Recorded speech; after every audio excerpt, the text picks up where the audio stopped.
جو کام بھی ملتا ہے اللہ کا شکر ادا کر کے اس کام کو کرنا چاہیے۔ میں اپنے کمرے میں آ کر بیٹھ گیا تھا، اپنی کتابوں کو کھول لیا، اب پہلے سے زیادہ اپنی پڑھائی پر توجہ دینے لگا تھا۔ میرے دل میں جیسے ایک آگ جل رہی تھی۔ اپنے ماں باپ کے ساتھ جتنی بھی زیادتیاں ہوئی ہیں، جو بھی ناانصافیاں ہوئی ہیں، ان سب کا میں بدلہ لوں گا، ان سب کا جواب مانگوں گا ہر ایک انسان سے جو ہم لوگوں کی اس بربادی میں برابر کا شریک ہے۔ اگر ابو نے چچا کے لیے اتنی قربانیاں دی تھیں تو چچا کا بھی حق بنتا تھا کہ اپنی خوشی کی وقت میں وہ ابا کو اپنے ساتھ شریک کرتے۔ جب چچا کی شادی ہوئی تو تب امی نے اپنے ہاتھوں سے کنگن اتار کر ان کی دلہن کو پہنا دیے تھے، اپنا زیور اٹھا کر چچی کو دے دیا تاکہ چچا کو کسی قسم کی کمی کا احساس نہ ہو۔ اور انہوں نے کیا کیا؟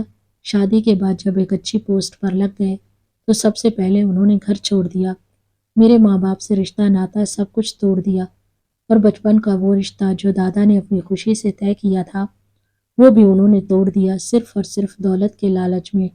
ان کے پاس اس بات کی کیا گارنٹی تھی کہ جس دولت مند آدمی کو اپنی بیٹی دے رہے ہیں وہ اسے خوش بھی رکھے گا؟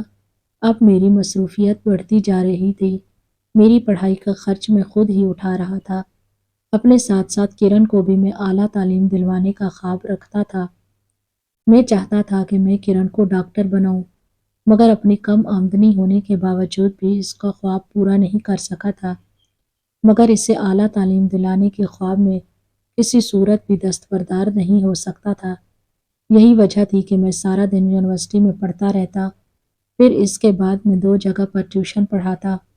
جب رات کو گھر واپس آتا تو تب میں بہت زیادہ تھک جاتا تھا، کافی سارے دن بیت گئے تھے۔ سنا تھا کہ انوشا کی شادی بہت دھوم دھام سے کی گئی ہے، اسے اتنا شاندار جہیز دیا، اتنا زیور ڈالا کہ خاندان والوں کی آنکھیں کھلی کی کھلی رہ گئی۔ یہ بات مجھے اس دن پتہ چلی جب میں گھر آیا تو میرے رشتے کی پھپھو گھر میں بیٹھی ہوئی تھی، گویا ہمارے زخموں پر نمک چھڑکنے کے لیے آئی تھی۔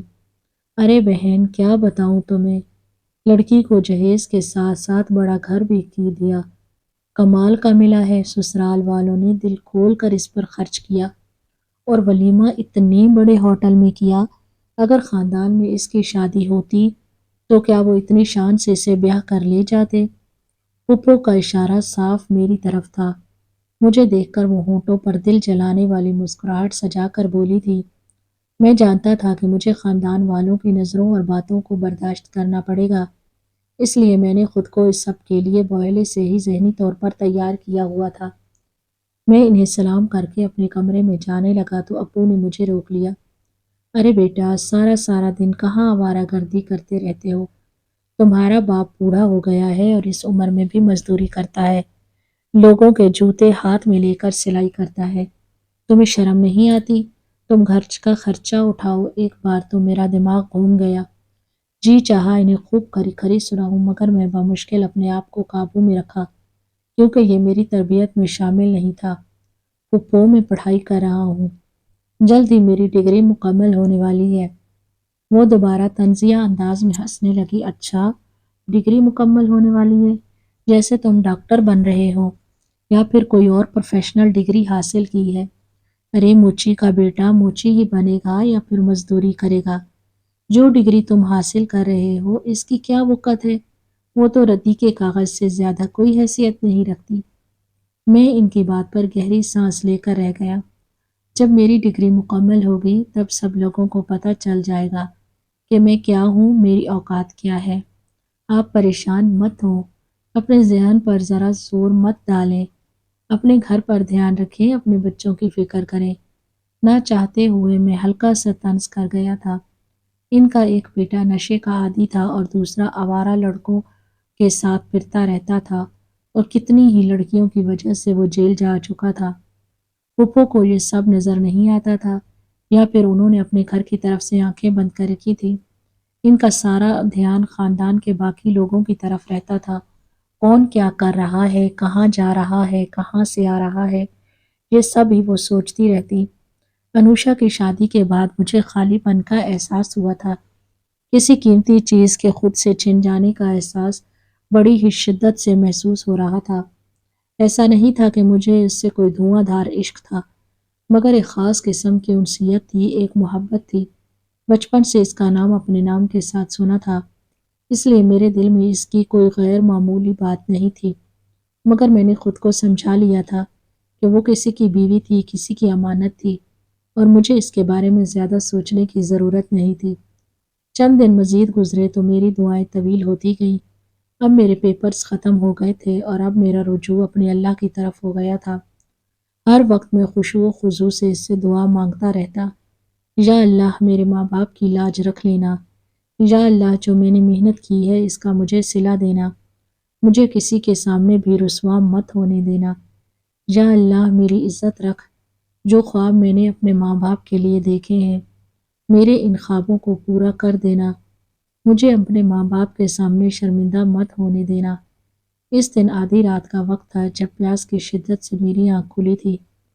میں کمرے سے باہر نکلا تو ایک کمرے سے مجھے کھٹ کھٹ کی آواز سنائی دی۔ پانی پی کر جب اس کمرے میں آیا تو میں نے دیکھا کہ ابا سلائی مشین پر بیٹھے ہوئے کپڑے سلائی کر رہے تھے۔ اس وقت ان کی آنکھیں نیند سے بند ہو رہی تھی، کمر جھکی ہوئی تھی۔ وہ اس وقت بہت ہی بوڑھے، کمزور اور نڈھال لگ رہے تھے۔ یہ منظر دیکھ کر میری آنکھوں میں آنسو آ گئے۔ میں نے بمشکل اپنے جذبات پر قابو پایا تھا۔ ابا، اتنی رات کو آپ سلائی مشین پر بیٹھے ہوئے ہیں، اب سو جائیں، آرام کر لیں، یہ کام صبح بھی ہو سکتا ہے۔ ابا کہنے لگے، نہیں بیٹا، یہ کپڑے تو مجھے ایک ہفتہ پہلے ہی وسیم صاحب نے دیے تھے۔ ان کے بیٹے کی شادی ہے تو انہیں شادی سے پہلے ہی یہ کپڑے چاہیے، مگر میں اپنی مصروفیت کی وجہ سے کپڑے سلائی نہیں کر سکا۔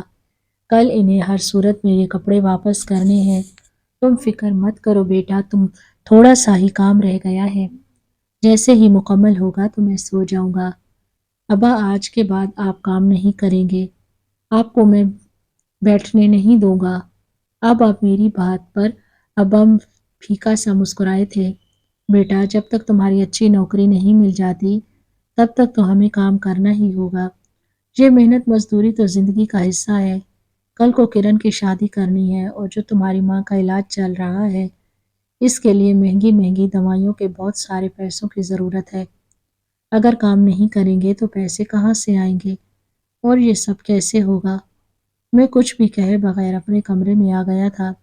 اسی وقت میں نے جائے نماز بچھائی اور اللہ کے حضور میں اپنی کامیابی کے لیے دعائیں مانگنے لگا تھا۔ چند دن گزرے تھے کہ دوست نے مجھے ایک ایسی خبر سنائی جسے سن کر مجھے اپنے کانوں پر یقین نہیں آ رہا تھا۔ نہیں یار، ایسا نہیں ہو سکتا، وہ لوگ تو بہت سمجھدار ہیں، انہوں نے تو بہت چھان بین کر کے یہ رشتہ کیا ہوگا نا، پھر ایسا کیسے ہو سکتا ہے؟ میرے اس بے یقینی سے کہنے پر میرا دوست ہنس پڑا تھا۔ ارے یار، آج کل کے زمانے میں کچھ بھی ممکن نہیں، پیسہ بڑے بڑوں کی عقل پر پتھر ڈال دیتا ہے، تو وہ لوگ کیا چیز ہے؟ زیادہ پیسہ دیکھ کر وہ لوگ ناسمجھی میں دھوکہ کھا بیٹھے۔ میں اپنے دوست کی آواز سن کر بالکل گنگ رہ گیا تھا۔ ایسا میں نے کبھی نہیں سوچا تھا کہ ان لوگوں کے ساتھ وہ سب ہو، ان کی زندگی یوں اجیرن ہو، مگر شاید قسمت کا کھیل تھا، یا پھر شاید مکافات عمل، یا پھر جب انسان خود کو دوسروں سے برتر اور دوسروں کو کیڑے مکوڑے سمجھنے لگتا ہے تو شاید اسی طرح اس کا دماغ عرش سے فرش پر لایا جاتا ہے۔ کئی دن گزرا تو میری زندگی میں وہ ایک ایسا دن آیا جس نے میری زندگی کو گویا خوشیوں سے بھر دیا تھا۔ میری ڈگری مکمل ہو گئی، مجھے جس کا انتظار تھا وہ انتظار آج ختم ہوا تھا۔ میں بہت خوش تھا، اتنا خوش کہ اپنی زندگی میں شاید کبھی اس سے پہلے میں نے ایسی خوشی محسوس نہیں کی تھی۔ بار بار سجدے میں گر کر اللہ کا شکر ادا کر رہا تھا۔ میں نے اپنی مکمل خوشی اپنے ماں باپ کے ساتھ بھی شیئر نہیں کی تھی، انہیں میں یہ سب کسی مناسب موقع پر بتانا چاہتا تھا۔ چند دنوں کے بعد ہی میں نے انہیں بتایا کہ میری نوکری لگ گئی ہے، مجھے ٹریننگ کے لیے جانا ہے، شہر سے بہت دور، کچھ مہینے لگ سکتے ہیں، مگر میں آپ سے فون پر رابطہ کروں گا۔ امی ابو میری کامیابی پر خوش بھی تھے اور اداس بھی، اور پھر میں سب کچھ چھوڑ کر بھول بھال کر اپنی ٹریننگ پر آ گیا تھا۔ وہ دن میری زندگی کے یادگار دن تھے اور مجھے یقین تھا ان دنوں کے بعد میری زندگی مکمل طور پر تبدیل ہو جائے گی۔ اس دوران میں نے وہ سب معلومات بھی حاصل کر لی تھی جس کے بارے میں میرے دوست نے بتایا تھا۔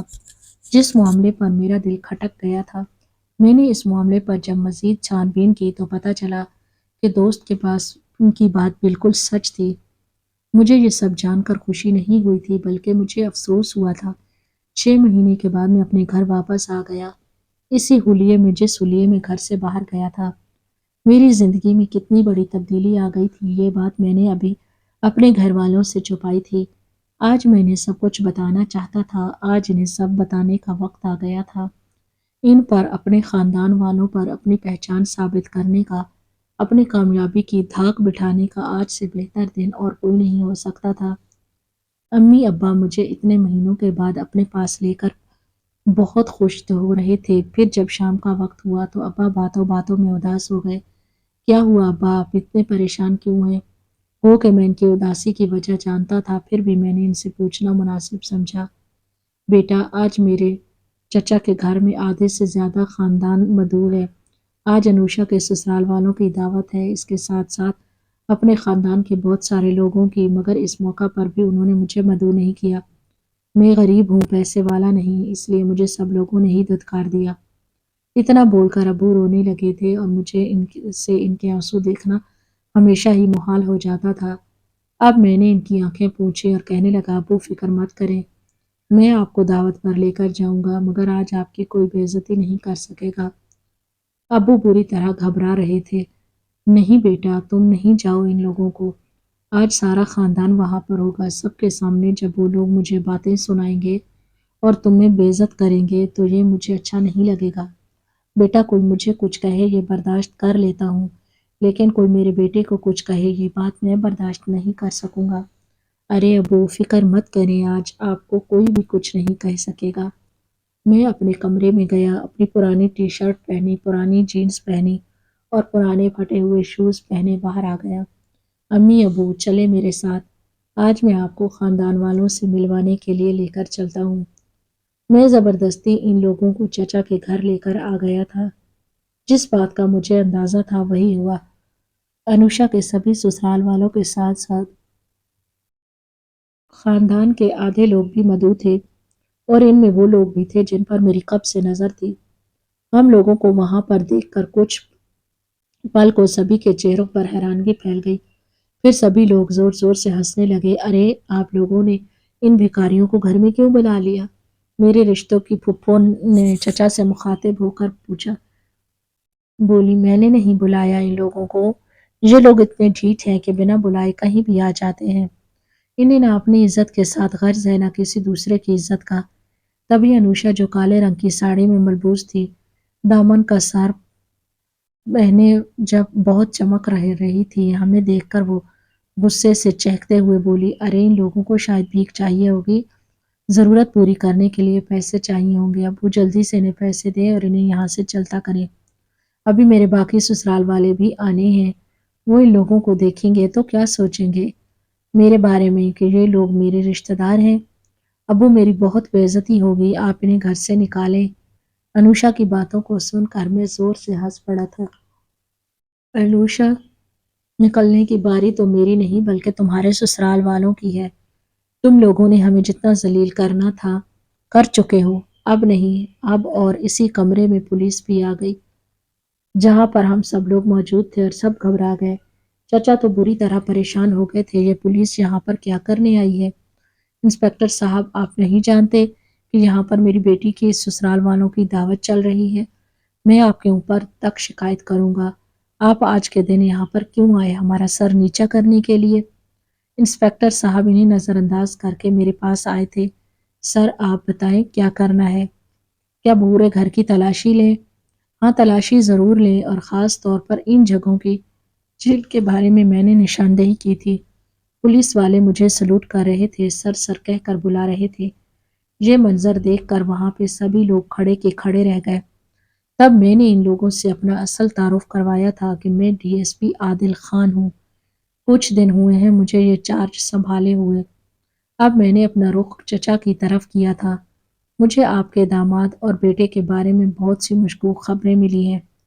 یہ دونوں اسمگلنگ میں ملوث ہیں، ہمیں اس کے بہت سارے ثبوت بھی ملے ہیں۔ جہاں تک میرا اندازہ ہے آج اس گھر میں آپ کے بیٹے اور داماد کی ایک خاص میٹنگ بھی ہے جس میں وہ اسمگلنگ کے سامان کی ڈیلنگ کر رہے ہیں۔ جس جگہ پر ہم لوگ کھڑے تھے وہاں پر سبھی لوگ موجود تھے، صرف چچا کا بیٹا اور داماد موجود نہیں تھے۔ وہ اس وقت ایک کمرے میں بیٹھے ڈیلنگ کر رہے تھے۔ میرے آدمی پہلے سے ہی اس کمرے کی نگرانی کر رہے تھے اور ان کی ساری باتوں کو ریکارڈ کر رہے تھے۔ اب ان لوگوں کو رنگے ہاتھوں پکڑ لیا گیا تھا۔ وہ گھر جس میں سب لوگ کچھ دیر پہلے تو خوشیوں سے جھوم رہے تھے، اب وہ گھر جیسے موت کی خاموشی میں ڈوب گیا تھا۔ چچا تو اپنا سر پکڑ کر بیٹھ گئے تھے۔ یہ میرے ساتھ کیا ہو گیا؟ میرا اپنا بیٹا اور داماد یہ گھناؤنا کام کریں گے، اس میں ملوث ہوں گے، یہ تو میں نے گمان نہیں کیا۔ انوشا بھی سر پکڑ کر رو رہی تھی۔ ابا مجھے حیرت سے دیکھ رہے تھے۔ عادل، تم تم ڈپٹی کمشنر بن گئے؟ تم نے یہ بات مجھے نہیں بتائی، یہ سب کیسے ہوا میرے بیٹے؟ تب میں نے ابا کو ساری بات بتائی کہ میں نے ڈگری مکمل ہوتے ہی CSS کی تیاری شروع کر دی تھی اور پھر جب میرا رزلٹ آیا تو میں ٹریننگ کے لیے چلا گیا تھا، مگر یہ بات میں نے انہیں ابھی تک نہیں بتانا چاہتا تھا۔ مناسب موقع پر ہی میں اپنے ماں باپ کو یہ حقیقت بتانا چاہتا تھا۔ امی ابو کا میری وجہ سے سر فخر سے بلند ہو گیا تھا۔ وہ بہت خوش تھے کہ اب میں ان کے سارے خوابوں کو، ساری خوشیوں کو پورا کرنے کے قابل ہو گیا ہوں۔ میں امی ابو کو اپنے اس بڑے سے بنگلے میں لے کر آیا تھا جو مجھے حکومت کی طرف سے عنایت ہوا تھا۔